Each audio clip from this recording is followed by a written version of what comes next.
Look at Grady Hospital right now, where we know 3 patients have been transported. And we do have some new information in right now. I do believe we have a picture. This is a photo of the shooting suspect. This looks like it was taken inside an elevator. This man right here, let me ask the producer, Kelsey, they are still looking for him? It is unclear whether police are still looking for this shooting suspect, but take a good look at your screen right now. This man in what looks to be a gray hoodie. It looks to be a picture that was taken inside an elevator. This is the picture that police are putting out right now for the suspect. They are looking at. Let's go to our crews right now down on the ground. Patrick Quinn, he's been moved back several blocks, but right there, right off of 14th Street and West Peachtree, in that area right there. Patrick, I want to go to you. Now, who are you speaking with? What can they tell us about what's happened today? Well, Tracy, I just met this guy named Griffin. He was walking on the street. He was forced back, just like a lot of us were in Griffin. You were right there. First off, this all started the commotion roughly an hour or so ago. Take me through your afternoon so far. I was meeting a friend for lunch at the restaurant right next door to where everything was happening, and it was probably about an hour ago. We saw some cop cars coming up and people rushing into the building. They had some pretty heavy-duty gear, assault rifles and riot shields, things like that, and then more and more just kept showing up until the whole street was just flooded with police, and saw a few people leaving in ambulances heading to Grady. So that was what we saw. We were asked to, an officer came into the restaurant and asked us to stay put until they located him, and then they just now let us leave. So I think the situation's under control now. What are your emotions like? I saw you talking on the phone walking over here. I mean, are you calling family? Are you calling friends? How are your nerves right now? I'm okay. I mean, I felt totally safe the whole time. I mean, the restaurant was not attached to the building, and the police were on the scene very quickly, so I never felt like I was personally in any danger. APD did a great job. I was just calling my parents and my fiance, who was watching on the news, just to let them know that we were okay and we were heading out. So, I mean, we are seeing an incredible scene right now. This is still very much an active situation. What can you just say about the response that you've seen? And we are seeing now, I'm being told over my ear that we're seeing pictures of the suspect as we're learning the implications of what happened. I mean, what have you seen from the response? Very quick, very calculated. They rushed into action very quickly. There was never a point where I felt that we were in danger. So Atlanta police did a fantastic job from what I saw. Yeah. Griffin, thanks so much for your time, and we'll continue to stay on scene right here. Again, we're in Midtown right now, Northside Medical, where there was this shooting roughly an hour ago. You just heard from someone who was right in the area as all of this started to transpire, and now police are starting to get a better understanding of who the shooter is, and now seeking more public help in tracking this person down as they continue their investigation. We'll continue to cover things here on the ground. Tracy? Patrick, it is certainly a situation that is unfolding rapidly. We are staying on these images right now. Take a good look at your screen. This is the suspected shooter right now. Police say he is not in custody. They have released these images to ask for you, the public, if you have seen this person, call 911 immediately. Do not approach this man. He is believed to be armed and dangerous. Now, again, we want to show you these pictures, and hopefully in this rotation we can show you a better image of that man's face as he is in the elevator. You can see from this image he appears to be wearing a mask, also a hoodie, looks to be a gray hoodie. In another image, you could see him walking through the door there, holding a gun, pointing that gun at someone. Again, through this image here, you can see him still masked with that hoodie on his face. We have a better image of him inside an elevator where you could see more of his face. It appears as though before he put the mask on and possibly started shooting. But again, there we go. That is the image of the suspect police are looking for. Again, do not approach this man if you see him. He is believed to be armed and dangerous. Right now, at least 3 people are at Grady Hospital. We know 1 person is at Grady with confirmed gunshot wounds, at least 1 gunshot wound. Police are still looking for this suspect. Do not approach him. Believed to be armed and dangerous. Call 911 if you know who this person is. Might be in someone you've encountered before, saw him on the street when you were today in Midtown or in a building you were in before this shooting happened. Call police if you have any information as they continue to search for this suspect. All right. To recap for you, an active shooter situation. This is all unfolding in Midtown Atlanta in the 1100 block of West Peachtree Street. It appears to be in the area of Northside Medical Center. We believe this is where that active shooting happened, inside that building, still waiting to get confirmation. In the meantime, police have asked everyone in that area to shelter in place. Anyone trying to get into that area, the streets are blocked off, at least close to a 4-block area. If you work in the area, live in the area, and you aren't there yet, maybe you're at work somewhere else, you cannot get into that area right now. All of it is cordoned off as police continue to search for this suspect. You're looking at live images right now from the Atlanta News First Chopper. This is at the corner there. You can see the Whole Foods. This is on 14th Street and Peachtree, and you can see a number of police units lined up as they have blocked off at least a 4-block area there in West Midtown. You know, on a Wednesday, this time of day, extremely busy. People coming and going to offices, going to lunch, going out shopping, running errands. A number of people have been asked to shelter in place when they live in the condos, the townhomes there, the apartments, not allowed to leave their buildings. One of our crews, Zach Summers, said he could hear on a PA system in some cases, people being asked to not leave, to shelter in place, not to go outside. Police have not given the all clear yet, nor will they until they have this suspect in custody. Again, we do have some information from Atlanta Public Schools, where they're asking people to avoid the area of West Midtown for people to shelter in place.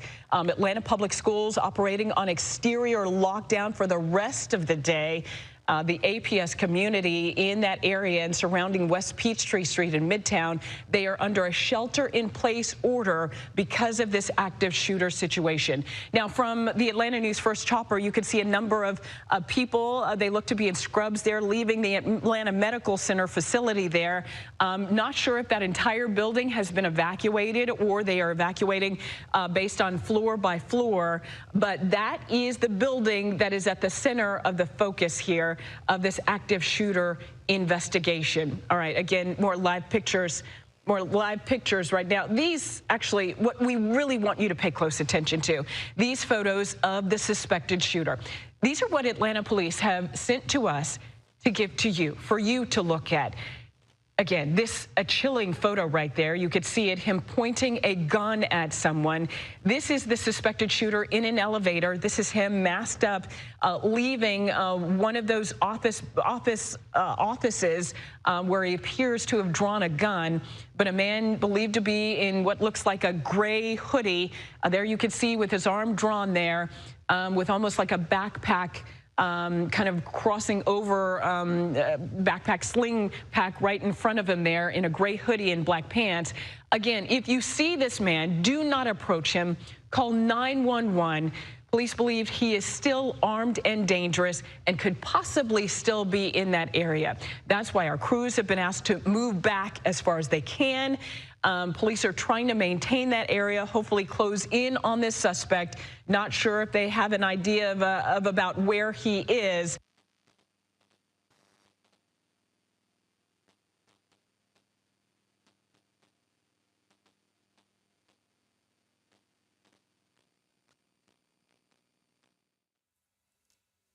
So we have been covering this breaking news coming to us outside of Atlanta, an area, Errol, that you're very familiar with, where there is an active shooter investigation taking place right now. That's right. We were just listening to the local affiliate, WNAF. I lived in Midtown for years, so I know exactly where this is all unfolding. It's a busy part of the center of Atlanta. You've got Georgia Tech not too far away.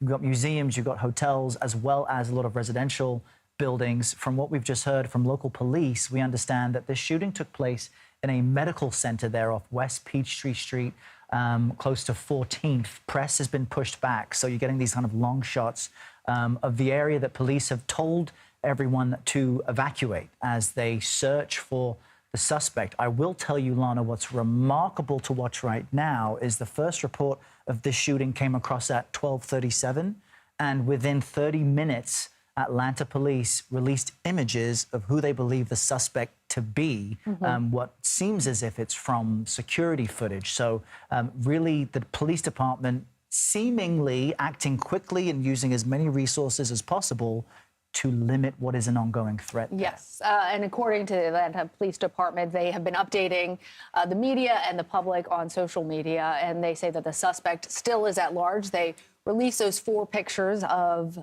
the person that they believe to be the shooting suspect. And we also learned from our affiliate WANF that Grady Hospital has already received at least 3 victims. So again, a breaking news situation that we are closely monitoring as we're trying to figure out more about what is happening there in Midtown Atlanta. That's right. And, you know, we want to be careful with details we bring you because early in breaking situations, numbers can change. But what's noteworthy in the speed at which the local Atlanta Police Department is sharing information is that this is also happening on a day after a suspect of another shooting in Texas was apprehended, days after being on the run. Our Janet Shamlian bringing us the latest on that earlier today. And so there's a stark difference here with the Atlanta Police Department within an hour of announcing that there was an active shooter situation, releasing images on their social feed for people there in Midtown to look at, to keep in mind, and of course people around Atlanta as they try to detain that suspect. You're seeing here, I believe that's an area where the press have been pushed back to as we watch from the local news chopper. A tense moment for everyone living in this part of Atlanta. Certainly, right now. as the authorities tell people in the area to shelter in place. If they do see the suspect, they are warned not to try and approach or engage with that person in any way. The suspect is not in custody at this moment and is believed to be armed and dangerous. Errol, tell us more about this area on a Wednesday afternoon. Who would likely be there? How populated is this space? Yeah, this part of Midtown Atlanta has gone through major development in the past decade, in the past 2 decades. You know, it's far from where you would see buildings downtown, which would have the aquarium, the CNN Center, and other tourist attractions. But Midtown is where people would be living in condos, in apartments. There's a medical facility. There's an offshoot of Georgia Tech that's there as well. It's blocks away from Piedmont Park, an extremely popular place for people to run, walk, and relax. So at the middle of the day on a Wednesday, you would have had many people coming out of their offices, grabbing their lunch, heading back inside. Certainly frightening for everyone. You see the weather is picturesque at this moment, so it'd be one of those days people would choose to have their lunch outside, which underscores just how unnerving it must be seeing this police presence. It's kind of welcomed to one extent because there's help on the way, but unnerving to know that this suspect behind what's being reported as a shooting is still on the loose. We want to bring in now Kathy Guida, former FBI agent, I understand, to help break down for us, Kathy, what we're witnessing right now and what the Atlanta Police Department is likely doing, especially in releasing these images so quickly. Right. Right now, they are in the process of gathering as much intelligence as they can based on the footage that is being reported and the information that's coming in from 911 callers and other people calling in information. They're going to process that information as quickly as they can. They're going to use every resource they have available to them to take those images and try to use the different analytics and databases to get a positive identification on that person. And how difficult of a task is it? In some of these images, we see 4 images that were released by the police, the Atlanta police. I don't know if our control room is able to pull those up for us, but if they are, it'd be great to show our viewers that. Given that he's mostly covered, it looks like it is video taken from inside security cameras and perhaps an elevator and the like. How difficult is it then to try and identify this one person? Right now, that's going to be extremely difficult because, like you said, from the image that I've seen that's being reported, you know, he has a hoodie on. It appeared, you know, most of his face was covered. So right now you're trying to identify this maybe based on officers that have had interactions with this individual, with people in the area that work that beat, that area that maybe they recognize him or know him. But right now they have very limited information to go on, and they're going to be using everything they have available to them. And one of the things we're kind of underscoring is just where this is happening. Midtown Atlanta, a busy area. It's also, in fact, just a few blocks away from the Federal Reserve Bank of Atlanta, just to give it a sense of place for our viewers.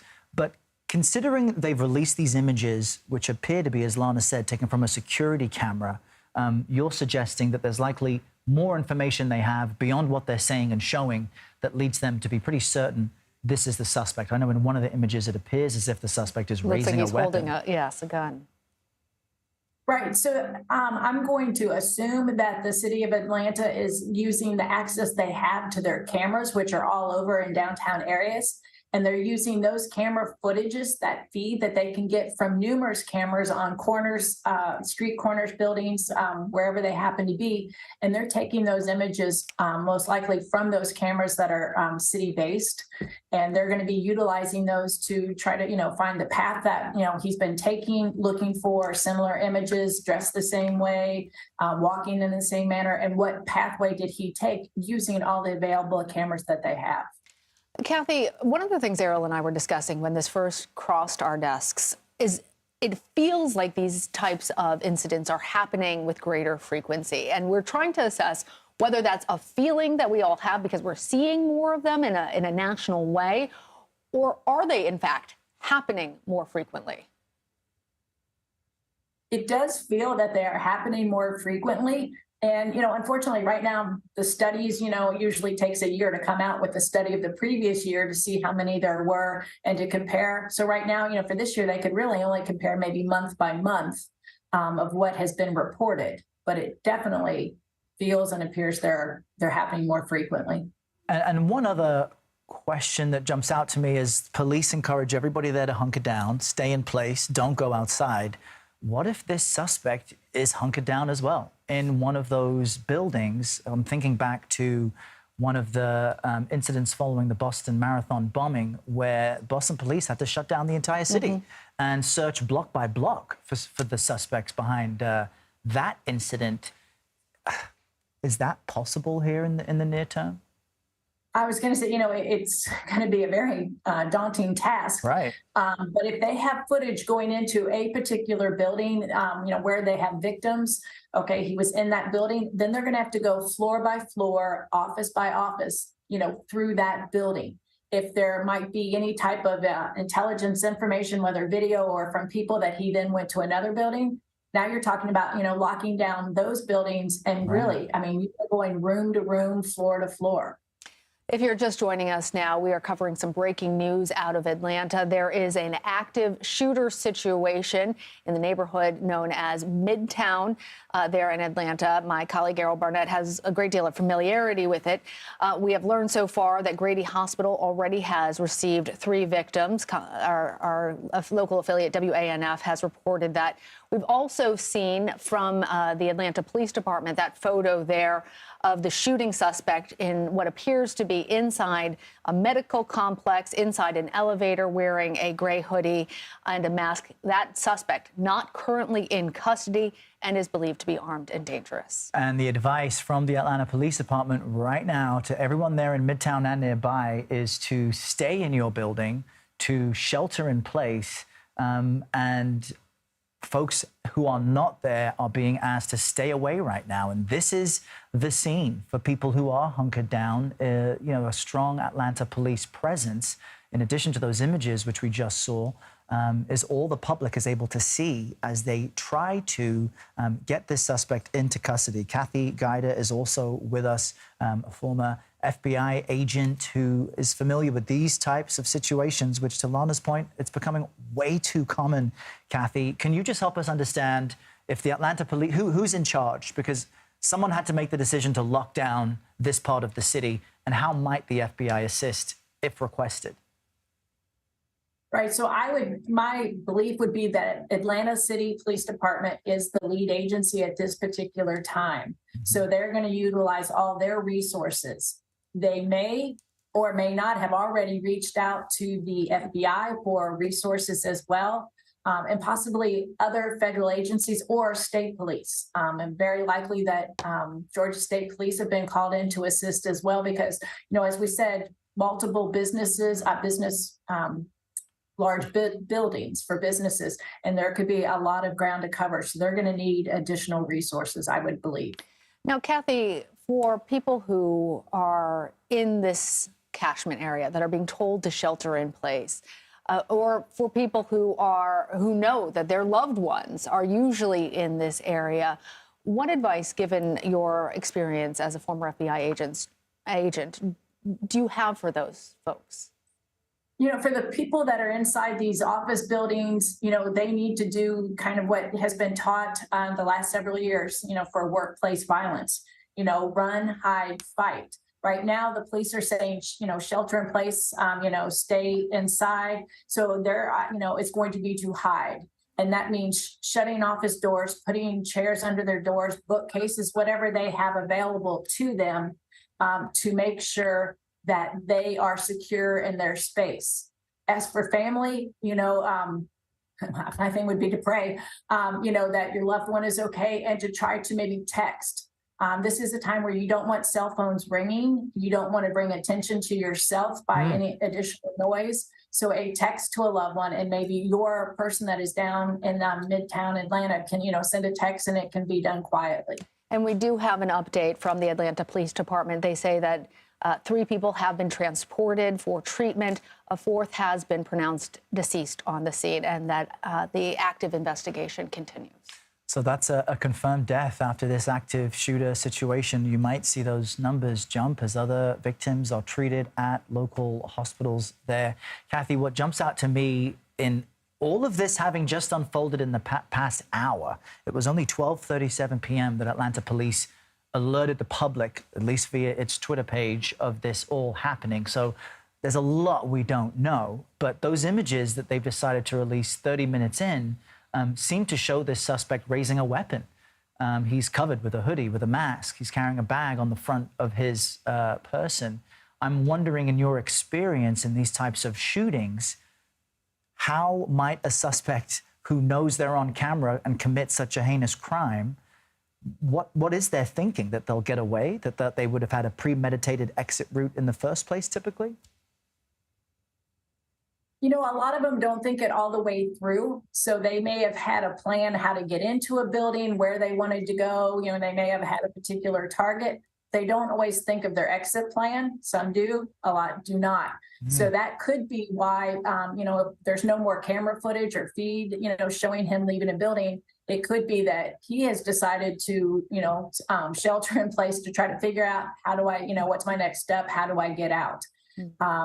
Or trying to decide, do I turn myself in, or am I going to shoot it out with the police? He may be looking for his next option as well. Which I guess is what makes this moment so frightening.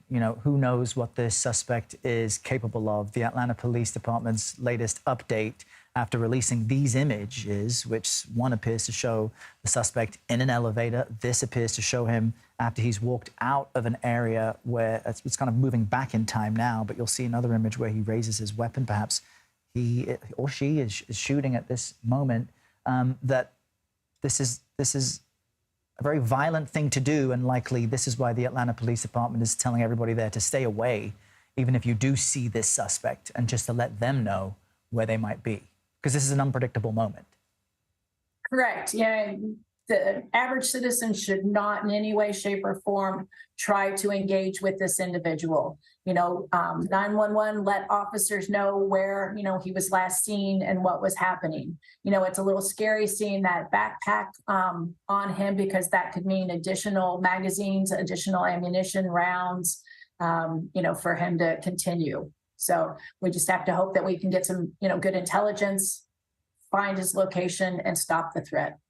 Kathy, I don't know if you've seen the photos that the Atlanta Police Department has released to the public, but the one that we saw where it looks like he is holding a weapon, there are some people on social media who are now starting to discuss that weapon and the fact that it does not look like it is an assault-type weapon, which we so often see in mass shootings.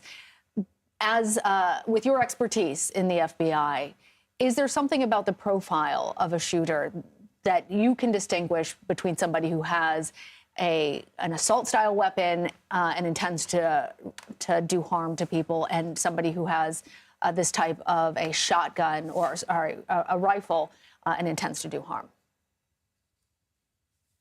You know, I was not a profiler, so I don't have a great deal of background in that area. You know, people tend to try to obtain what they can afford, or what they can find in a home, their home or somebody else's home. So it's really hard to say at this point in time. The pictures that I've seen have not been very clear. And so it appeared to me it was more of a handheld weapon, not a long rifle, a long gun. But every one of these individuals has been a little different. So I can't really give much on the profile aspect of it. And just updating our viewers on this ongoing breaking news out of Midtown Atlanta. The Atlanta Police Department now confirming 1 fatality and at least 3 others wounded after a suspect opened fire in what we believe to be a medical center in a densely populated part of one of America's biggest cities. The police department releasing a series of 4 images they say is of the suspect, and they're advising people in this area to stay and shelter in place and reach out via 911 to the local police if you have any information. Kathy Guida, a former FBI agent, helping us walk through what likely is being discussed there on the local level. As this unfolds, Kathy, don't move too far away. We will continue to watch this footage and bring our viewers the latest information as soon as we know more. But we do want to move to this, just moments. Oh, sorry. Kathy, this is a breaking news situation. Obviously, there is different information coming at us from different directions. We're trying to suss through all of it to bring our viewers the most accurate, up-to-date information possible. Atlanta Public Schools are also have issued a tweet saying that the APS community is remaining under a shelter in place in the Midtown Atlanta area, and that several Atlanta public schools are going to operate an exterior lockdown for the remainder of the day. Talk to us about why the schools would decide to do such a thing. Is this now just part of our standard operating procedure whenever there is reports of a mass shooter like this? I believe, sadly, it is becoming part of our standard operating procedure. And right now, they're not willing to take any risk whatsoever with school-age children. So locking down the schools, not permitting anybody to go outside or anybody probably coming inside is probably one of the best things they can do for the school system. And Kathy, we're watching police movement around Midtown. They've pushed the press back to, we understand, 14th Street. It's just slightly north of the medical center where the shooting took place. But we're seeing large vehicles move in. There was what appeared to be a SWAT truck that came across our screen just a moment ago. Understanding that there it is for our viewers to see in the center of the screen, what likely does the Atlanta police know by choosing what streets to open and close and bring in this type of heavy machinery? You know, likely they are looking at the video feeds, the intelligence that's coming in from people in the office buildings, and their first and foremost is to keep people safe, right? And so by backing the media up, backing other people out, you know, they're just trying to lessen anybody being hurt in this situation. I also saw what appeared to be their mobile command post set up. So they've got high-ranking people on site using that mobile command post and directing what's happening down there. But I would assume at this point in time that the radius that they have set, the perimeter they have set, that they believe he's still within inside that perimeter. So that's why they are closing that area and a little bit further to make sure that people stay safe. That's a really interesting point. Tell us more, Kathy, about how that process unfolds, how quickly they have to respond to try and lock down that perimeter, how big they need to decide to make it, depending on how much time has transpired. Walk us through that process and how it unfolds. Right. So, you know, anytime you set a perimeter of where the activity is, then you start expanding out. to where it is safe to put the mobile command post, where it's safe to put media, where it's safe to put, the triage maybe of ambulances where they're going to stage, to be ready. So you have to look at the area.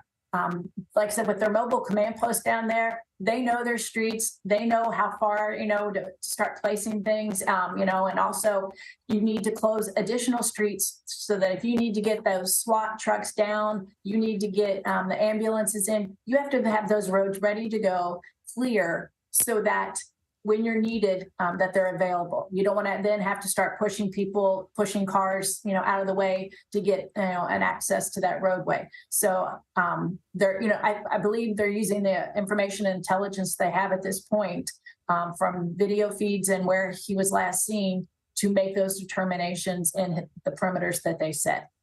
Really very helpful to have you, Kathy, joining us as we're trying to bring you the best information about this active shooter situation in Atlanta, in the Midtown area, where the suspect is currently at large, believed to be armed and dangerous. Photos have been released, and we can confirm at this point that one person is dead. 3 others have been wounded and have been taken to Grady Hospital. Kathy Guider, former FBI official, thank you for joining us.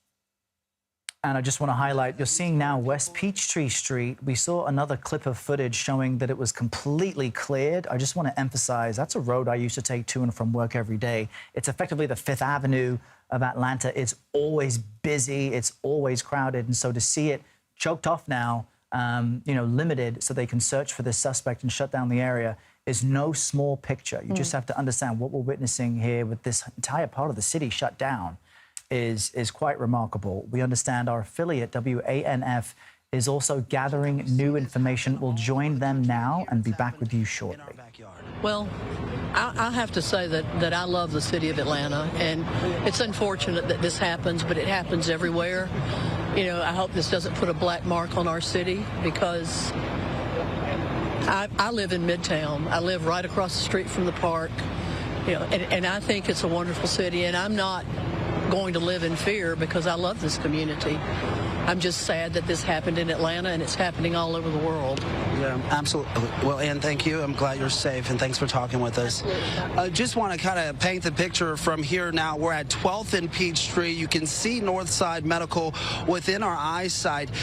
So basically, police have put the media here, and then my colleague Patrick is at 15th Street, a couple blocks over, still here on Peachtree. Our vantage point is a little better. You still see a heavy police presence near the entrance of the hospital, but I will tell you, police aren't as animated, if you will, or as quick to push us back as they were earlier. Now, I don't know if that's an indication of if they have located the shooter or they know where he is, but the sense of urgency doesn't appear to be as heavy as it was about an hour ago when we were just 1 block over and police were telling us we needed to get far back because we could potentially be harmed because they were looking for this active shooter. But as you can see, there remains a heavy police presence out here, and we're going to continue to stay out here and bring you the latest. For now, though, Tracy and Allen, back to you. All right, Zach, thank you. And, we just heard from the woman that Zach was speaking to there. She was describing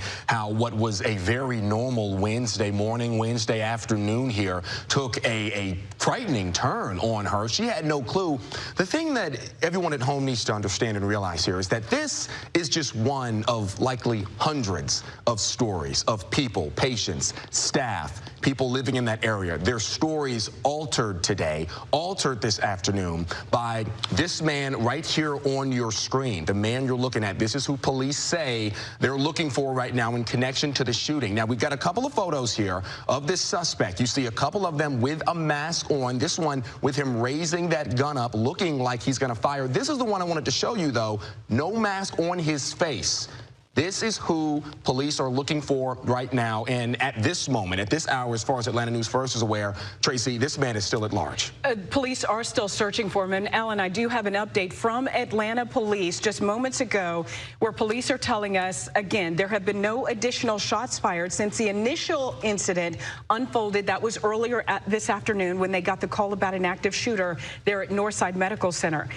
We currently are aware of 5 shooting victims related to this situation. 4 have been transported to Grady Medical Center for treatment. A 5th has been pronounced dead on the scene. So right now we have new information, 5 victims total. Unfortunately, one of those victims has died. You know, one of the witnesses that Zach spoke to a short time ago really talked about gun violence in our community, in our nation, and it is frightening. Let's see if we can head back out to Zach Summers. He's speaking to another person there in that area of Midtown. Just you're live on Atlanta News First. Can you just kind of walk us through what you're just walking up. You live in the neighborhood. What are you thinking? I'm thinking how unsafe it is for us out here as, young people. I'm just astonished. I'm sorry. No, you're fine. We've learned that at least 5 people have been shot here at the medical center. What's your reaction to that? It's tough. It's tough. It's heartbreaking, and I hope everyone is okay. Yeah. Thanks, Atlanta. Appreciate your time. How do I get home? Well, I don't know if you will be able to get home. Not right now. You might have to wait. Not you walking with this. Sorry, but that's what we've seen a lot of when people don't know what's going on. They're just walking up on the scene because it's not something you see every day.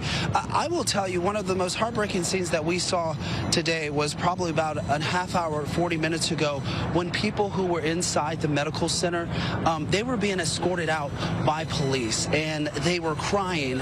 They were visibly shaken. They were angry. They didn't know what was going on. All they were told was that there was an active shooter inside the hospital and they needed to be moved to safety. So, just a lot of emotions out here in Midtown today, ranging from people who were in the building and those who are just walking home, going to work, not knowing what exactly has occurred until, we sadly have to break the news to them that, multiple people have been shot, at least one fatality here inside Northside Medical Center. Tracy, Allen. Yeah, Zach, and you're absolutely right, and we were just chatting on that for a little bit, Zach. It's an insane scene out there that you and Patrick are now a part of, providing this insight for our Atlanta News First viewers. We'll be right back out to you in just a few moments, Zach. Thank you. We do want to give you an idea for viewers at home, and an idea of where this is happening in Midtown Atlanta. We've been telling you for more than an hour now, if you do have business in the area, in Midtown, right off the downtown connector, avoid it. Until we give you the all clear, we will get the all clear from Atlanta Police. They have not given that yet. They are still looking for this suspect. Avoid these streets near Northside Medical Center, West Peachtree Street, Northwest, between 10th and 14th Street. If you're familiar with the area where the Whole Foods is there, I know, Alan, you live in the Midtown area. We have a number of office buildings, a number of condos and apartments. A lot of activity goes on during this time of day, during the middle of the week. Midtown Atlanta is busy. Absolutely. Absolutely. And you've got 14th Street just a couple of blocks away, connecting to Peachtree Street. And if you are in the area, 14th is one of the busiest thoroughfares in the entire city. So to see officers standing just blocks away in the middle of the street, to see what is usually a packed street, basically empty from cars, nonstop, is an incredible scene. And what you're looking at right here is the Atlanta News First chopper looking down at this scene. And again, you kind of heard Zach a little bit there talking about how officers maybe weren't as urgent as they were earlier. Now, that is speculation. We're not sure exactly why those officers are allowing maybe media to get a little bit closer. But the good news is they said that there have been no shots fired since those initial shots were fired when they first got that call, as a Georgia State Patrol trooper makes his way through. And this is video here of what appears to be SWAT teams there responding to the scene. And this is just something we continue to see all in that area. We could show you video, guys, for hours and hours, showing you every agency, every officer, every corner of their surrounding scene here as they try and find this man right here. This is who police say is a suspect in this shooting. They are working on tracking him down. And the reason we're speaking to you right now, the most important reason, Tracy, is because This gentleman has not been caught yet. This is still an active situation. And as we're waiting to learn more from APD, this man remains at large. And again, I'm going to say it again, there's one photo here where the man is not wearing a mask, and you can see his face a little bit better. This is the photo. This is your best opportunity to help us, to help Atlanta police, to help the city identify this man, bring this to a stop. Because what police are working to do is ensure that something like this does not happen again. Tracy. I'm going to take you back about a year or so in Midtown. Same situation. There was an active shooter. That woman was caught. She caught a vehicle to try and, get out of that area. Yeah. You may recall, a lot of our viewers may recall. And I say that to say, we're showing these images to make sure he does not get very far. All right, we're working on an interview right now with MARTA. A lot of people feel like they can hop on MARTA, especially in Midtown. Get out of that area very quickly. MARTA is no doubt looking for this man too. They have systems in place. Where we can track a person from street to street to street and find that person. We are hoping that will happen very soon here. Here's a live look right now at Grady Memorial Hospital. We do have a crew headed to the hospital right now to give you a quick recap. This active shooter situation unfolding earlier this afternoon around noontime when police were called to the 1100 block of West Peachtree Street. That's where they found victims. Right now, we know 5 victims so far.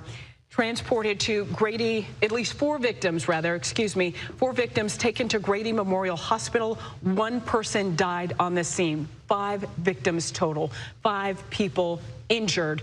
We believe all with gunshot wounds. We know at least 1 a confirmed gunshot wound, but a total of 5 people injured in this active shooter situation. Again, the suspect still at large, still on the run. That's why police have cordoned off about a 4-block area there in West Midtown to make sure he doesn't get very far. Not too long ago, we did see some serious police activity of officers in SWAT gear heading into a building.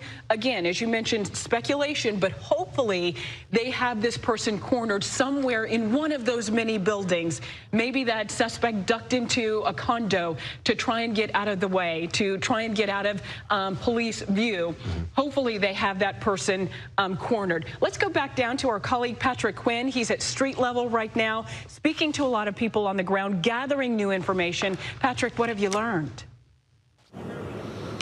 Well, right here we're right by Peachtree, and we're seeing a SWAT team right here. They're flying a drone right now. I'm told they also just searched a roof right here in the area of one of these office buildings. I'm looking at an office building right now where I'm seeing a line of people just looking out of their glass windows at the scene here, and we're about a block from the High Art Museum. We're going to try and get you a shot, but this really just shows how active this situation is right now, how many people are still trying just to get a better sense of, is it safe to leave? A guy just walked out. He said, can I go get lunch right now? I said, I don't think so. A lot of this is blocked off. So this is a very active scene right now. This unit right in front of us, this special operations unit, this is who was flying a drone earlier just to get eyes in the sky of this area, but very much an active situation here, and a lot of people still trying to figure out, this unit here is leaving as we speak, clearing the area, maybe to suggest that it is safe in this specific area. We're going to continue to watch things here. Tracy, back to you.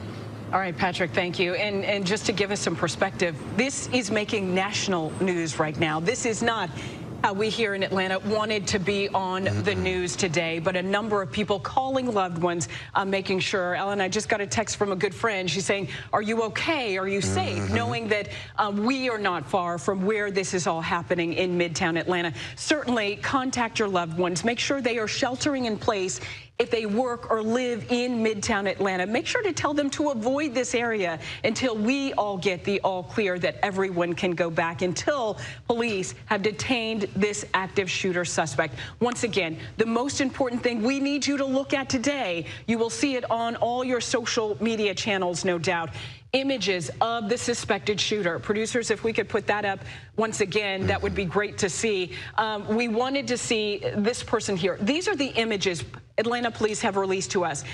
you can't really see this person's face, but maybe, you know, the stature of the body there, maybe the way he's standing, that will possibly, you know, give you an indication of who this could be. A better image right here of the shooting suspect in the elevator without the mask on. Appears to be wearing a gray hoodie, black pants with some kind of a backpack, wearing a white mask.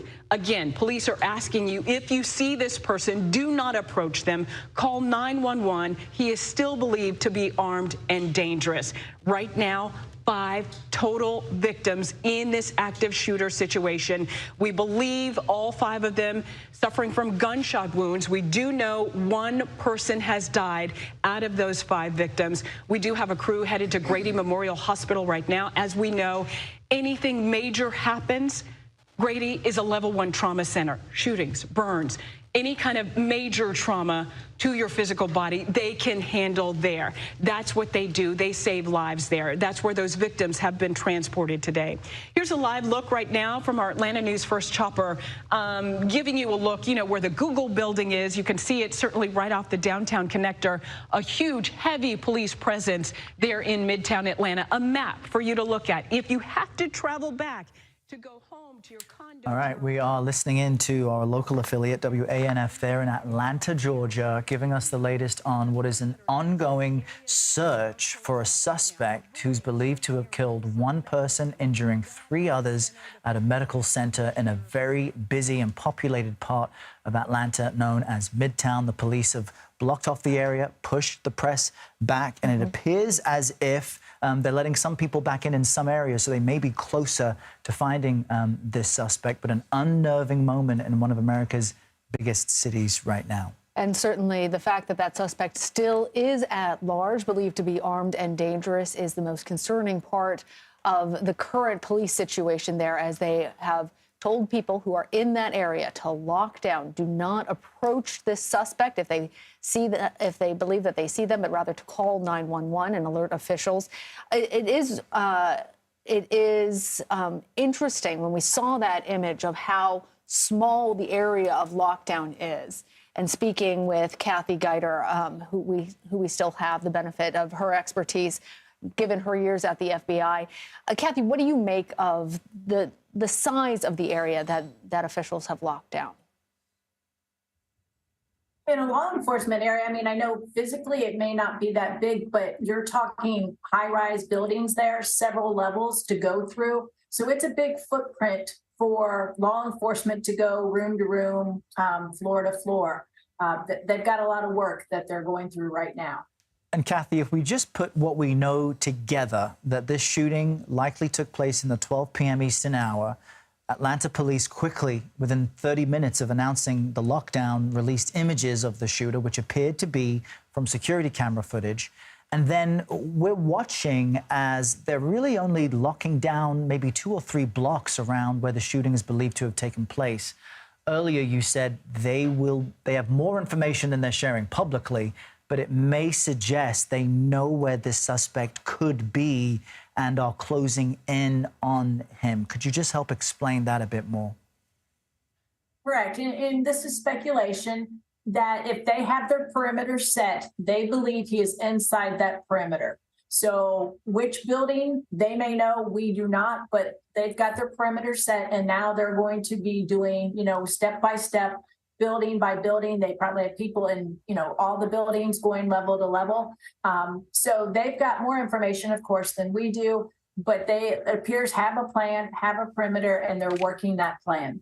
All right, Kathy Geiter, former FBI, stay with us. We are going to come back to you in just a little bit to get the latest on that shooter and the suspect who is still at large in Atlanta. That's right. We're going to continue to cover that story. We'll bring you the latest information as soon as more is shared. But we do want to bring you the latest on another breaking news story we're following right now. The Federal Reserve has announced it is raising interest rates once again in an ongoing effort to combat high inflation. Today's rate increase marks the 10th consecutive hike since March of last year, and the central bank is increasing interest rates as expected by 1/4 percentage point, otherwise discussed as 25 basis points.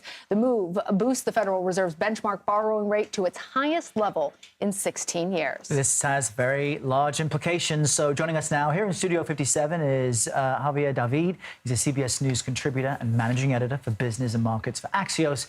And on your screen, you also see CBS News chief Washington correspondent Major Garrett, both of you here to help us understand what just happened and what comes next. Javier, let's begin with you. This is the number widely expected. How will it impact viewers watching and their financial picture this summer? Right. So the big thing here is that what all of us have been looking for is whether the Fed is sort of one and done. Like this is this the end of this particular phase of the tightening cycle? And it seems to believe they've kind of opened the door, but I think they don't want to appear as if they're pulling back because inflation is price. Look, it's price stability. They're central bankers. It's all about maintaining price stability. And for investors or consumers, rather, it means that if they stop, there's a little bit of sort of breathing room that they'll get on a lot of the borrowing costs that they've seen skyrocket, particularly credit cards, particularly mortgage rates. If you're a new person who wants to go buy a home for the first time, 7% interest rates, not, certainly not favorable in terms of what you would expect. And so if the Fed, just to clarify what you're saying there, Javier, if the Fed then says, this is it for a while, those rates are expected to come down slightly, or they'll maintain? They'll just remain where they are. And I think that the way forward is whether rates stay where they are, does inflation continue to sort of pull back? Because we've got what we think is a little bit of slack finally in the labor market, because that's been the key to all of this. People have jobs, plentiful jobs. They're spending more. Wages are going up. But it seems as all of that is starting to moderate, but still at pretty high levels. And Major, this is now the 10th interest rate hike that has taken place during President Biden's time in office. The Federal Reserve, as we know, is a separate entity from the White House, but perception, as you well know, matters in politics. So to what extent does this impact how Americans perceive the president and his handling of the economy? Well, it's a downstream perception. However, this particular rate hike affects their lives personally, they'll factor that in. That's always been the case of American voters judging the economy and the president when the economy is either positive or, from their vantage point, negative. And as Javier said, this 25 basis point rate hike was sort of baked into the cake of expectations. But I wouldn't say that it is a perfectly neutral or benign rate hike, because it will have effects on regional banks. It will make their borrowing authority and their financial viability a little bit more stressed. And regional banks have, for the last 2 or 3 weeks, been among the most stressed financial institutions in this country. Stressed regional banks provide less available lending in their region. That will also affect people, and that will affect the economy in that region. And so this rate hike, though it does suggest this may be the end, might be the 10th and last for a period of time, isn't exactly a neutral economic or political move. And Major, we're not out of the woods yet. So in some ways, as much as things may have changed with the stress on regional banks, things are still the same. The Fed continues to inch up now and getting the Fed funds rate now above 5%. So what does that tell our viewers about the state of the economy, that while the Fed may be indicating the last phase of hikes, as Javier said, but that it's still doing it, what does that show our viewers? So the language that the Fed accompanies this rate hike with will matter a great deal, not just to investors, but those who are trying to estimate what the Federal Reserve's perception of future economic developments in this country are. And there's this enormous question going on, as Javier well knows, probably much better than I do, among economists. Is a recession inevitable? Is the psychology about a recession, which has sort of been anticipatory for at least 6 months, going to manifest one? Or is there this mythical, possibly realizable soft landing where the economy tapers down in inflation, jobs remain robust, and wage growth remains not robust, but essentially good or solid? And can the president, who just declared his reelection campaign, say that his economic policies have averted a recession, minimized recessionary woes, and go into 2024 with the wind economically at his back? Or Does all of this suggest things are going to get tighter and tighter, a recession is inevitable, and that lands in Q3, Q4, probably about the worst time for any president seeking re-election to have a recession that close to the re-election year he will be on the ballot for? Yeah, and in some cases, that requires a bit of peering into a crystal ball to try and game out what the different scenarios could be. But Javier, to Major's point, what do you make of that soft landing idea that we're all hoping for? Well, yeah, we're all hoping for. It bears mentioning that we've been talking about vibes of the economy for at least a year now. Like last year, we spent a lot of time talking about the mood of the consumer, and the mood of the consumer is actually quite bleak. People are not terribly positive, even in the face of raising wages that have gone up, jobs that remain plentiful, activity that remains pretty robust. Consumers are sort of blah, and a big part of the reason why is inflation. So you've created this sort of dynamic. There's the need versus sufficiency, and the need is whip inflation now, sort of that old political saying. The Fed is really laser focused on that. The White House has sort of indicated that, look, they're an independent body. That is their mandate, price stability. They got to go after inflation, and it hurts. But the sufficiency is enough. And consumers, judging by how they feel now, and a recession is all but an inevitable at this point. But we think that it'll more than likely be narrow, or it'll be a shallow recession, rather. We're not going to have some sort of 2008 crisis. But the banking strains that we've seen over the last several weeks and months are a real wild card, because if things pull back too quickly and too dramatically, what could be a soft, shallow recession could become something arguably quite worse. With major implications for years to come. Yes. All right, Javier David and Major Garrett, thank you both. Thank you, Javier. Thank you, Major. Now, we do want to return to our other breaking news story, the active shooting, which is now an active manhunt taking place in Atlanta. The shooting, which has already claimed the life of one person, took place in the Midtown neighborhood of the city, densely populated, very busy. In addition to the one fatality, 3 others are injured and at hospital. Luckily, we have heard from the authorities that no additional shots have been fired since the initial shots rang out. But still, a big section of the area is under lockdown as police continue to search for the shooter. We want to bring back in now Kathy Guider, a former FBI official who has been with us, guiding us and helping to understand what the police response means right now. Kathy, we had to step away for a little bit to talk about the latest news on the Fed, but what are you seeing? What are you hearing? And what is the latest that you can tell us about how the police are responding as this manhunt continues? From what I have seen so far, I've noticed that there have been, of course, Atlanta police. I've seen the Fulton County, and I've seen Georgia State Police on site. So they have brought in a significant amount of manpower to work this situation. It does appear from the way some officers are standing on street corners that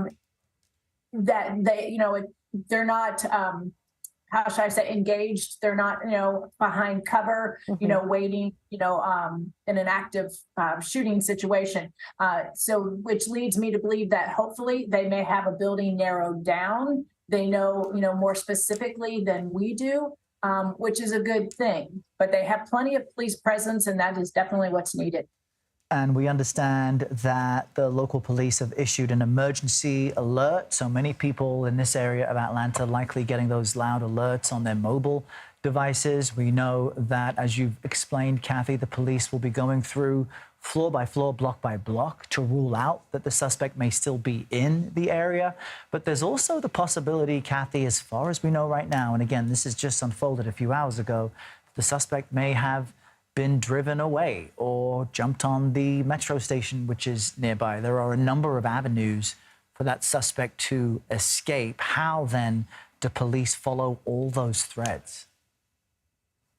Right, that's where they're going to be using their analytical and their analysts and people, inside behind computers. They're going to be watching all the camera feeds that they have available to them. With the believed suspect, the pictures that we've seen with that hoodie, with that backpack, like you mentioned, he could easily have taken those things off and gone out of the building, with people, found a back door somewhere, and then kind of slid out. So they're going to use every available resource that they have. And like I said, a lot of that is going to be digital feeds that the city has access to and can get into. And the building security personnel, are going to probably avail themselves, I would believe, in what camera footage they have, and what they can provide as well. We are hearing from the local television channel, WSB, that the shooting took place inside a facility of the North Side Hospital. We did know that it was believed to be a medical facility. We don't know anything at this point about the gunman, about a possible motive, except for the images that were released earlier by the Atlanta police. Kathy, you were talking about the posture of the officers and seeing them there on the camera. As you said, they seemed like they were a little bit more relaxed. It seemed like they weren't, that they were moving in a coordinated effort that may suggest to you that the situation is more under control than all of us know at this point definitively. But I'm reading here that there have been 180 mass shootings, which is defined as 4 or more people wounded or killed so far this year in the United States. I want to go back to that question that we were discussing before about how these seem to be coming more frequently, and what does agencies like the Atlanta Police Department, like the FBI that you used to work for, what role do they have in trying to do more than merely respond to them?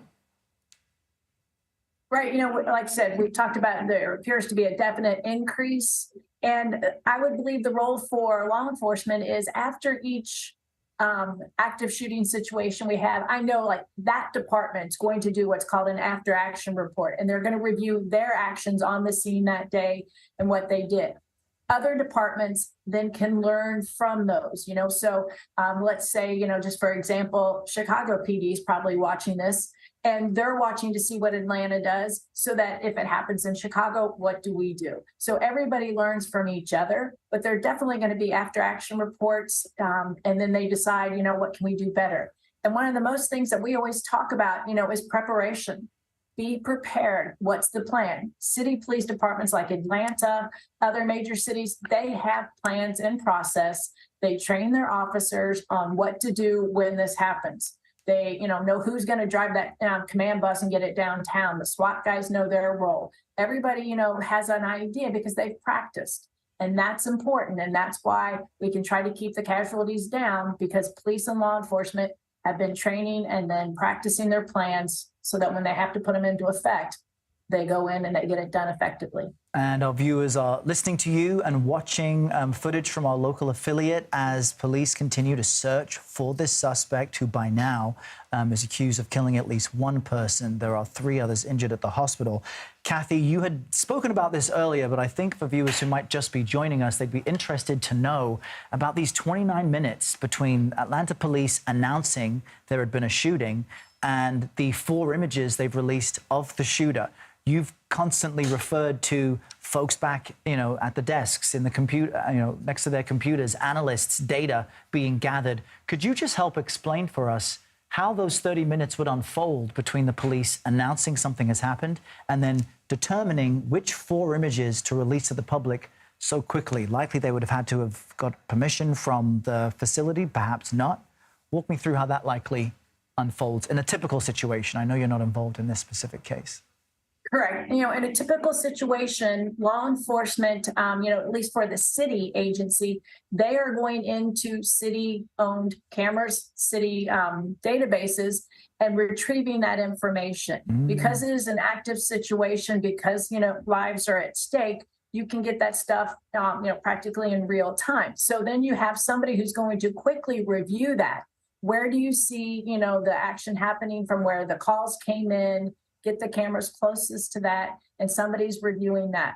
And then you have the analysts who are going to quickly get those pictures. They're going to get the snapshots that we need to get out so people know, be unaware, this is the person of the suspect at this point in time, or the person of interest. So a whole lot of work is done behind the scenes in a very quick, very timely basis to get that information out to keep the public safe. Yeah, people's lives on the line right now as they search for this suspect. Kathy Guida, formerly with the FBI, helping us understand just some of the contours of what's taking place as Atlanta police search for a suspect behind a deadly shooting. 3 other people injured in the Midtown area of Atlanta, an incredibly busy and bustling part of the city, close to Georgia Tech, close to the Federal Reserve of Atlanta, close to, as you see, many people's homes in what is a very dangerous situation right now. And this is a developing story, and we will continue to bring you the latest developments on this and the rest of the day's news. For now, a quick break. You're streaming CBS News.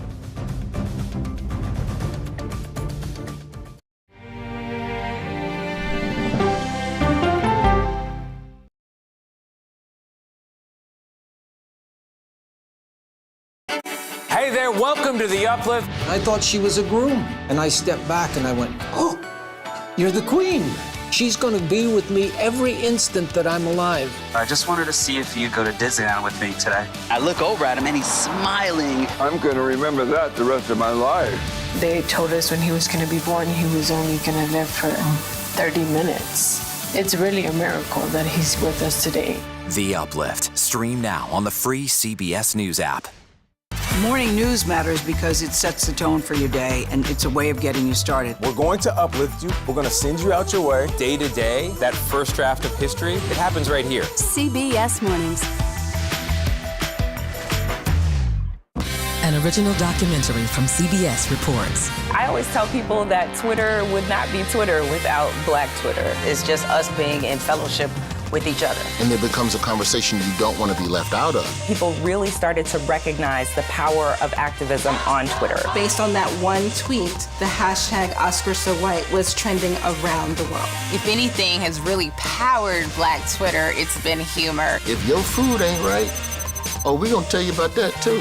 We tend to create change, create culture and cool. That's how movements happen on Black Twitter and go beyond more than that. Black Twitter, the Twitterverse that changed a generation. Now streaming on the free CBS News app. You ready? A generation of kids opens up on CBS Reports. I just want to be like a regular kid. Their world, their struggles, their voices. What if I was white?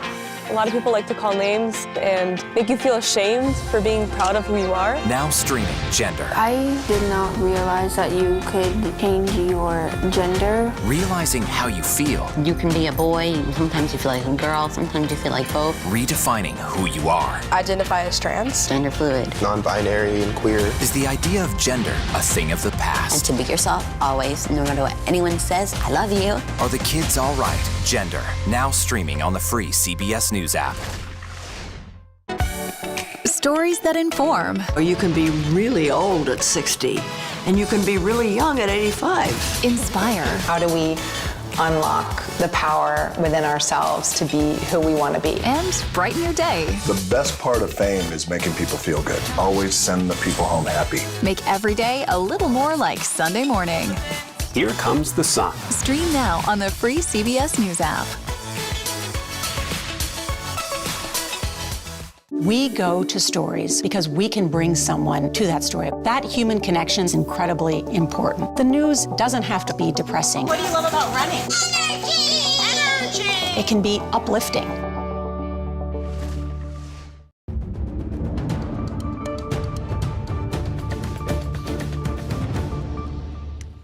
Welcome back to CBS News. I'm Lana Zach. I'm Errol Barnett. And we are covering some breaking news out of Atlanta. A suspect still at large accused of shooting 4 people. 1 victim deceased. 3 are believed to be at Grady Hospital. We have no word right now on their condition. We do know that there has been no further gunshots since those initial shots were reported about a little bit less than an hour ago.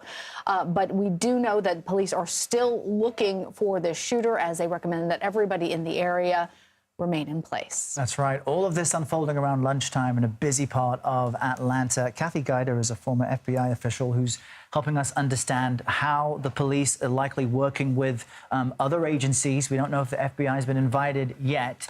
But Kathy, one thing we are seeing on some of the social channels, you know, I mentioned Georgia Tech is not too far away. Georgia Tech's police say they're coordinating with Atlanta police. There's also the metro system in Atlanta known as MARTA. They will have images and other resources to share. Help us understand how, while the Atlanta police is leading this, it's really using tools from a mobile command center to a SWAT unit truck to try and bring an end to it all. Correct. They're going to use every resource available to them. And if that, means a local university, that means the metro system, they're going to use whatever camera systems are available, whatever intelligence information that those other agencies can provide. All that information is going into that command post, and that command post is then working that information and shooting it to the correct people so that they have real-time information of what's going on, what's happening. We want to bring in now Mark Strassman. He's our CBS News national correspondent there in Atlanta for us. Mark, tell us, what are you learning? Well, I'm standing on the outside of the perimeter here at Midtown Atlanta, which is an absolute mess right now. You can see all the police cars over this shoulder. You can see the SWAT unit with the flashing lights over my right shoulder. And right now, of course, everybody's trying to figure out where the shooting suspect is. Nobody knows if he's in one of the buildings or if he made his way out. There was a report about 15 minutes ago of a possible carjacking. Don't know if that report is true. Don't know if that report is connected to what has happened here. What we do know, of course, is that 5 people shot. One of them is dead. The suspect's mother is apparently talking to Atlanta police right now, trying to give some insight. The shooting happened just after noon inside a medical clinic.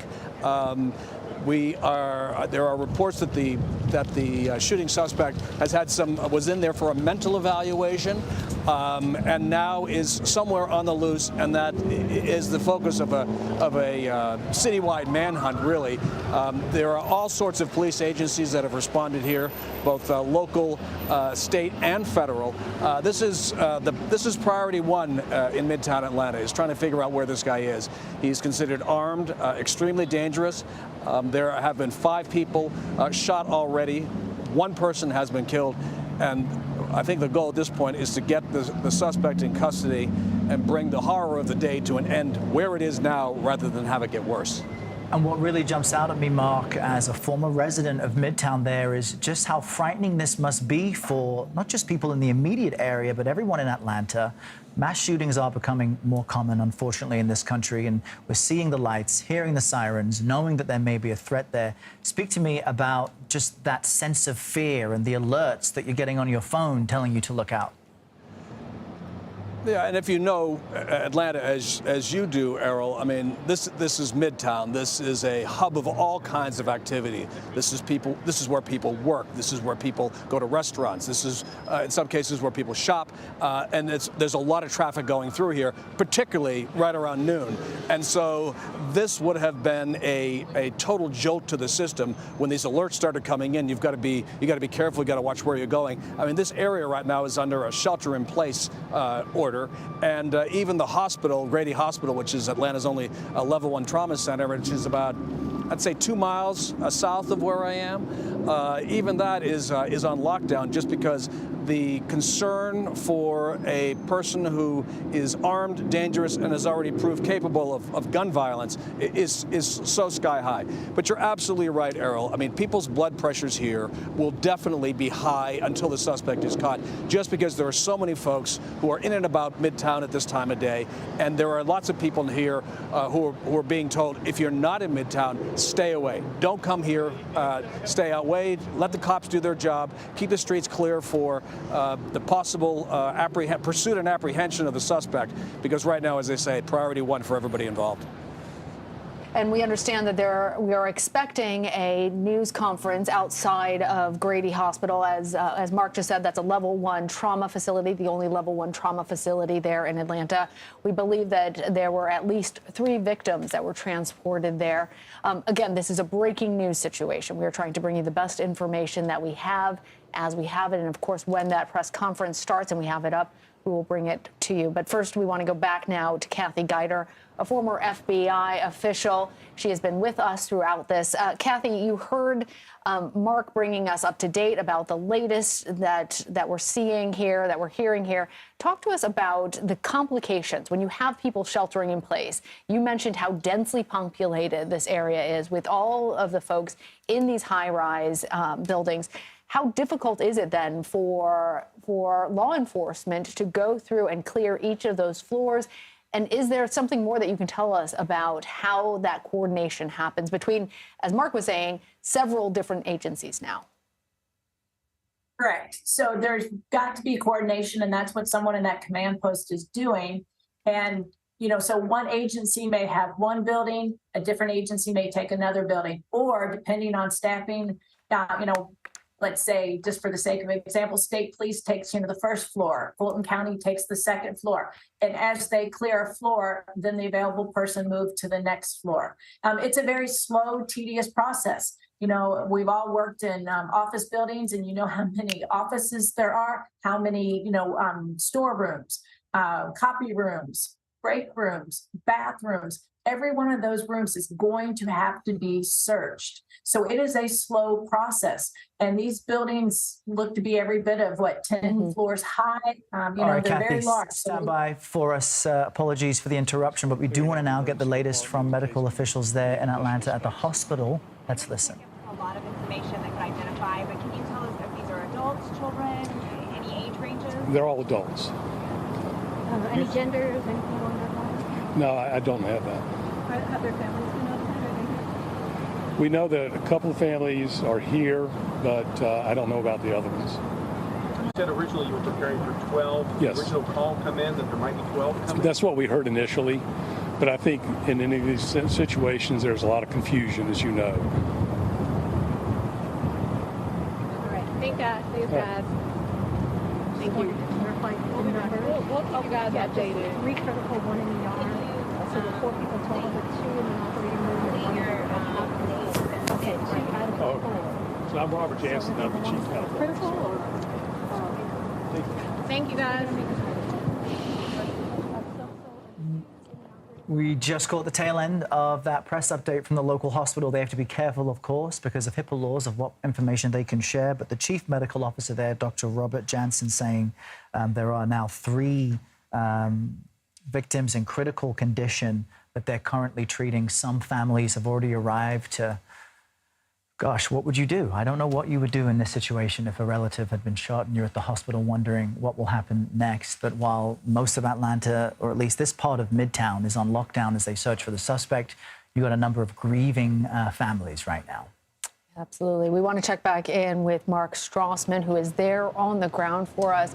Mark, I don't know if you were able to hear anything that Dr. Robert Jensen had to say, but he did report that all of the victims that were brought there to Grady Hospital were adults. 3 remain in critical condition. What more are you learning there on the ground? Well, essentially that. I mean, obviously, part of the issue here is that information is coming at all of us from multiple directions, and the information is very fluid, and it's really easy to jump on this tidbit or that tidbit without sort of nailing down what exactly we have. So it is really helpful to hear from Dr. Jansen, who has been at Grady for a long, long time, what exactly the situation is there. So we know that 3 people in critical condition, which again, as if you needed more proof of the gravity of the gunshots this morning. 1 person dead, 3 people in critical condition. Clearly a day to remember for anybody who's in Midtown Atlanta today.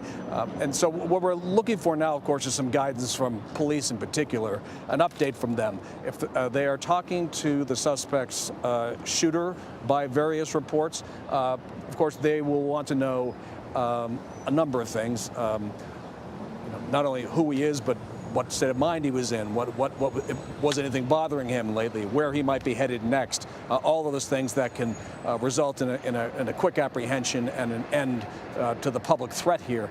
And then police have to begin this at the same time a building by building search here.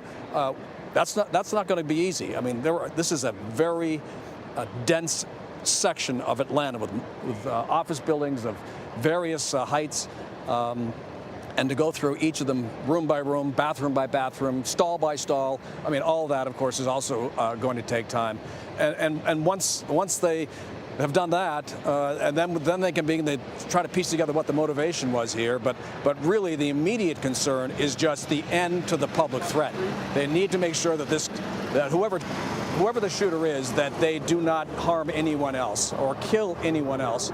And as I've been saying, that really is the top priority in the moment. And it makes complete sense, Mark, for anyone in Atlanta who might be irritated because the roads are shut down, there's traffic, there's confusion. It's all for the benefit of public safety. I think it's remarkable also where this is taking place. It's 2 blocks, it seems, away from the major highway through Atlanta, the 75-85.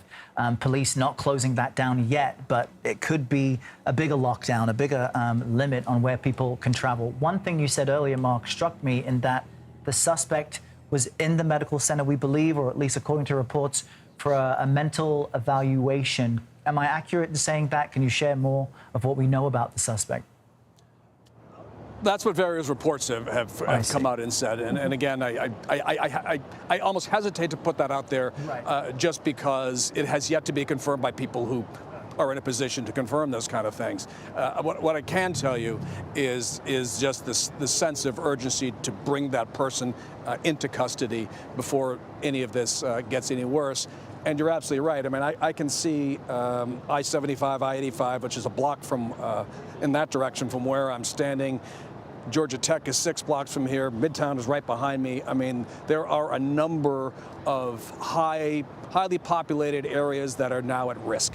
And those areas need to be brought to safety. And the only way to do that is to bring this guy in.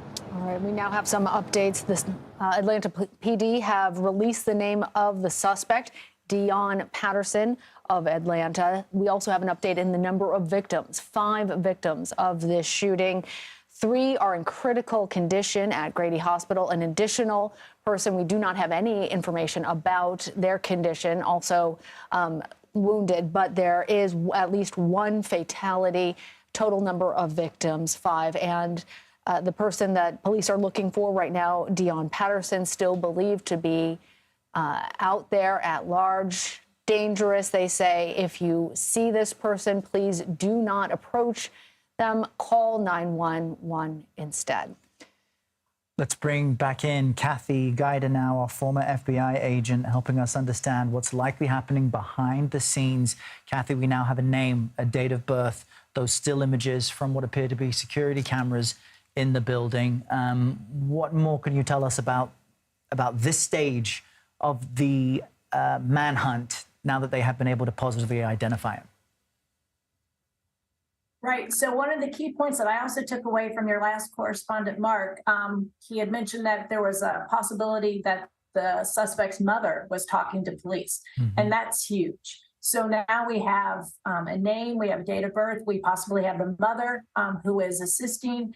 So the police will be going into the intelligence gathering mode to get all the information they can find on this Dion Sanders.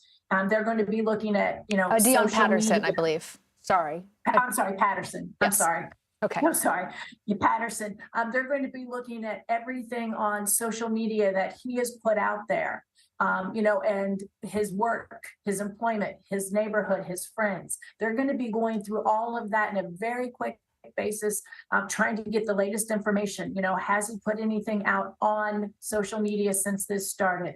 What's the connectivity with his mother? Has she been in contact with him? Have they been able to have any type of communication since this happened with him, through the mother? There's a lot going on behind the scenes at this point in time. All right, Kathy Guider, with all of your expertise from your years at the FBI, thank you. We now want to connect with Alan Judd. He's an investigative reporter for the AJC, the Atlanta Journal-Constitution, the major paper there in Atlanta, to see what more we can discuss. Alan, tell me, based on what you're hearing, we now have a name of the suspect, 4 images, police telling folks to hunker down if you're in the area, but stay away from this suspect. What can you tell me about how this is impacting the city? It's really caused a lot of chaos. There are hundreds of law enforcement personnel who have converged on Midtown. Midtown Atlanta is a very busy area with a lot of office buildings, apartment buildings, retail establishments, hotels. Very vibrant part of the city, and it is basically shut down now. Traffic is at a standstill in an area, and people are being told to shelter in place until the suspect is located. Alan, we've heard a little bit about the possibility that the suspect's mother, who police have identified as Dion Patterson, may be speaking with authorities. In your reporting, have you learned anything more about whether this is happening or any other insight that you can bring? We don't really know exactly what's happening with her. We understand that she was in the office that the shooting took place in. We don't know whether she was there as a patient or whether she works there. We know that she apparently was able to get away from the location, and the reporting that we're hearing is that she is cooperating with the police. And, this is a breaking story. It's all unfolded in just the past few hours since lunchtime. And so the information we're relying on is from the Atlanta police. They, of course, being very careful about what they say and what they show as they continue to try to find the suspect. But I just want to pull back the veil a little bit, Alan, for our viewers, because you will know, as we know in our newsroom, a lot of people say a lot of things when news like this breaks. And there was footage of an individual on a rooftop that Atlanta police determined was a construction worker. It wasn't the suspect.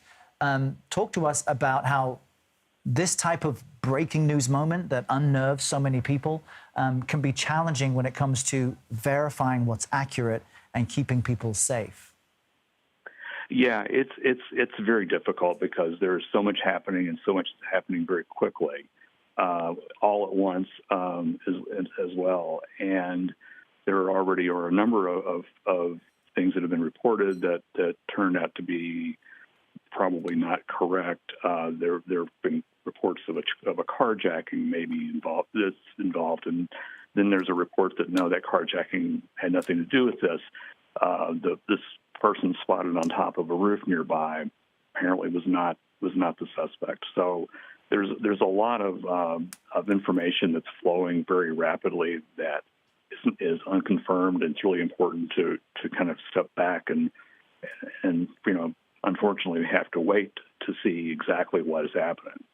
And Alan, as we're stepping back and trying to understand this in the larger context, there are so many mass shootings that unfortunately happen on a very regular basis here in the United States.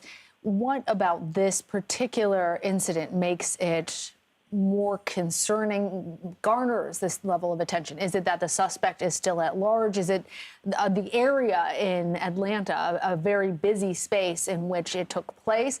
Is it that it took place in a medical facility? Tell us more about the Atlanta landscape and how this piece of the puzzle fits into the national picture. I think it's a little bit of all of those things. The fact that this person is still at large is unusual because in most of mass shootings we've seen in recent years, the suspect tends to be either apprehended on the scene. Sometimes they've taken their own lives, or they are killed in a shootout with police. And in this case, this person seems to have disappeared pretty rapidly after the shooting took place.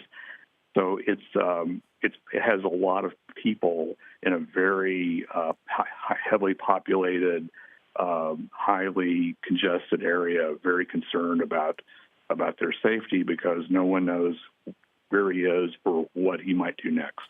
And Alan, I'm thinking back to a story I covered in Atlanta a few years ago, which was another mass shooting of someone who appeared to be targeting nail salons, massage parlors, as he really terrorized the city, going to separate locations. And then he was found heading south of Atlanta as part of a coordination with the Atlanta Police Department and neighboring jurisdictions.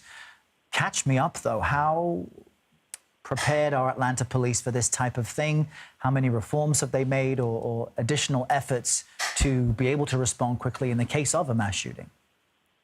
They seem to have a pretty robust response to this, and there are a number of other police agencies from the area as well as federal agencies that have responded.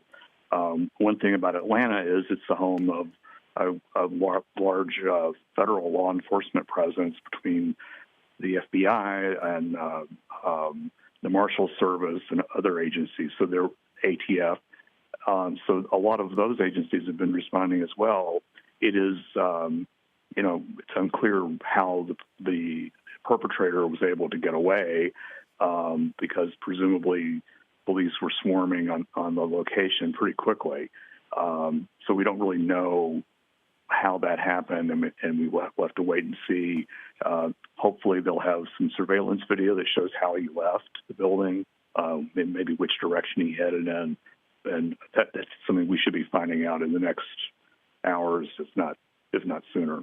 All right. Ellen Judd, as well as Kathy Geider and Mark Strassman, we want to thank you all for contributing to this breaking news story. Of course, we are going to continue to monitor it and bring you updates as we get them. That's right. We'll take a very, very short break here, but more news is coming up, including the latest on that mass shooting in Texas over the weekend. That suspect was found.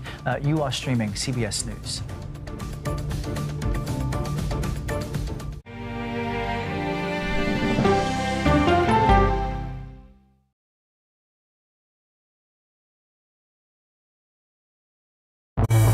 An original documentary from CBS reports. Controversial Congressman George Santos. Why won't you answer our questions? How did he manage to get elected? Thank you very much, and God bless you, and God bless the USA. George Santos' campaign was a campaign of deceit, lies, and fabrication. And who is he, really? I knew him as Anthony DeVolder from Queens. Really, who he is, he's a fraud. I compare him to the Tinder swindler. From people who know him, the truth, the facts, the lies. He would say that he was worth $100 million. It's an incredibly cynical episode in American politics, beyond satire. Had you ever seen anything like this? No, and I hope I never see it again. Campaign of Deceit, now streaming on the free CBS News app. She dazzled on the court and off the court as a businesswoman. Thank you for joining us on Person to Person. Tennis superstar and entrepreneur, Serena Williams.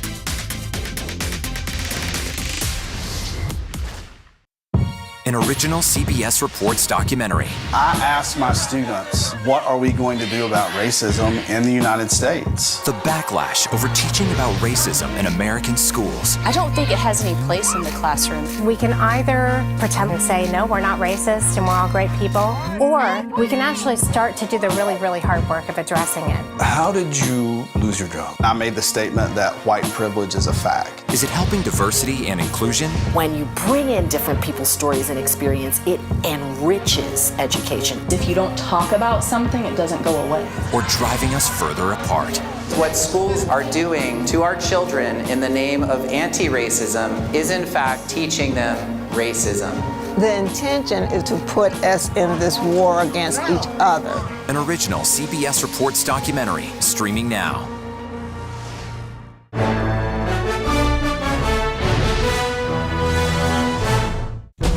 An original CBS Reports documentary. I was entitled to equal pay for equal work under the law. Does the Supreme Court's power need to be checked? 9 Supreme Court justices, 5 of them said no, she's not entitled. That's not right. Calls to fix the court tend to go along with the politics of the moment. Republican-appointed justices have all tended to go in one direction, with the Democratic-appointed justices tending to go in another. Even though it's only 9 justices, it takes 5 of them to make the law of the land. Does it have political impact? True. Political intent? Probably not true. If the American people don't trust the judgment of their court, that's a real problem for our democracy. An original CBS Reports documentary streaming now. On our places, bright, shiny faces. When you wake up in the morning, we want to be your go-to team. I don't go to work in the morning. I go for coffee with my two good friends, and we talk about the world. We begin in Texas, where the man accused of shooting and killing 5 neighbors, including a child, is being held on $5 million bond. He was arrested last night after investigators were tipped off. Several other arrests were also made in connection. Homeland Security Secretary Alejandro Mayorkas